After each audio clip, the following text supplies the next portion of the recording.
What to do when the negative thoughts take over? Have you ever noticed that a thought can completely change the way how you feel? Yeah? Nothing has happened. Nobody has called you. Yeah? Nobody didn't, activate anything new. Nothing has changed in your bank account. Nothing has changed in your relationship, for example. And yet, the thought comes in all of a sudden, yeah? And your whole body absolutely changes. You feel anxious. You feel afraid, yeah? You can possibly feel overwhelmed, yeah? You feel defeated, yeah? And most of the time, people spend their entire day or entire lives trying to change the thought, trying to control the thought, trying to stop the thought, yeah? Or trying to get rid of it, or trying to minimize it, yeah?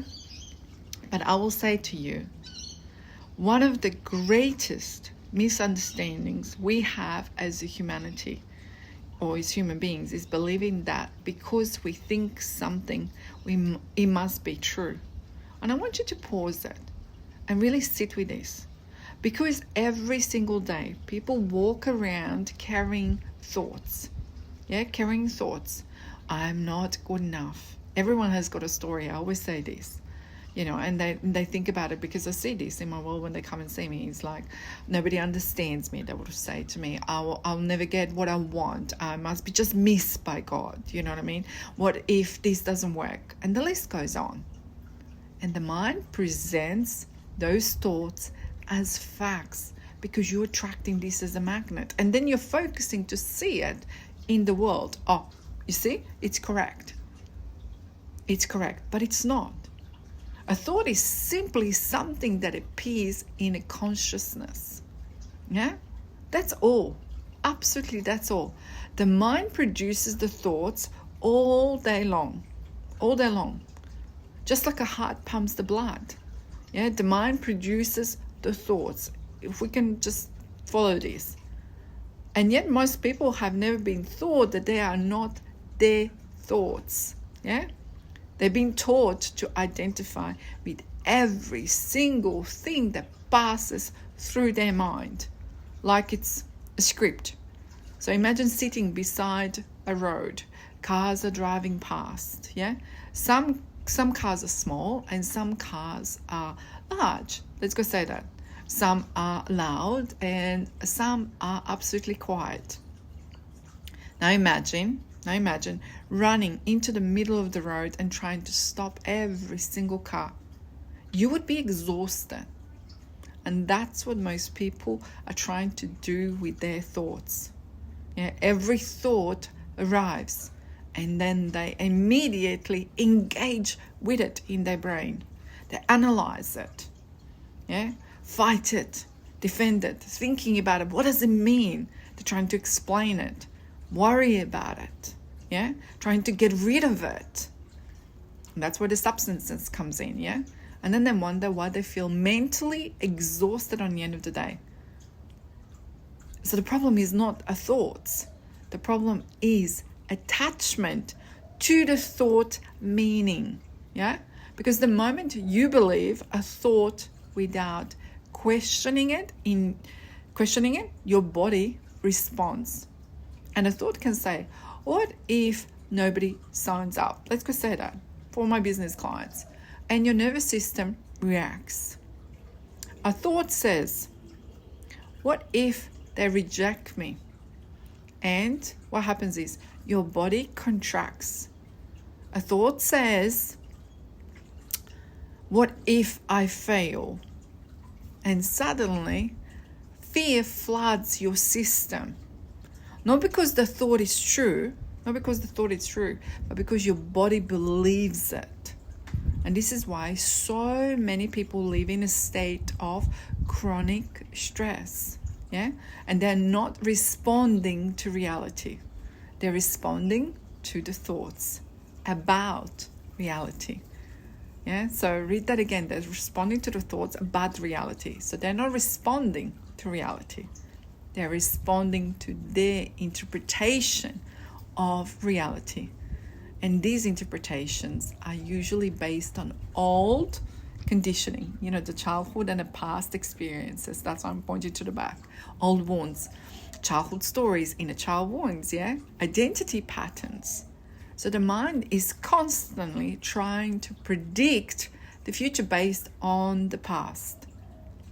But the future isn't the past. If we're going to do copy-pasting, carbon copy, that's not going to happen. So the freedom begins the moment you stop asking yourself, how do I get rid of these thoughts?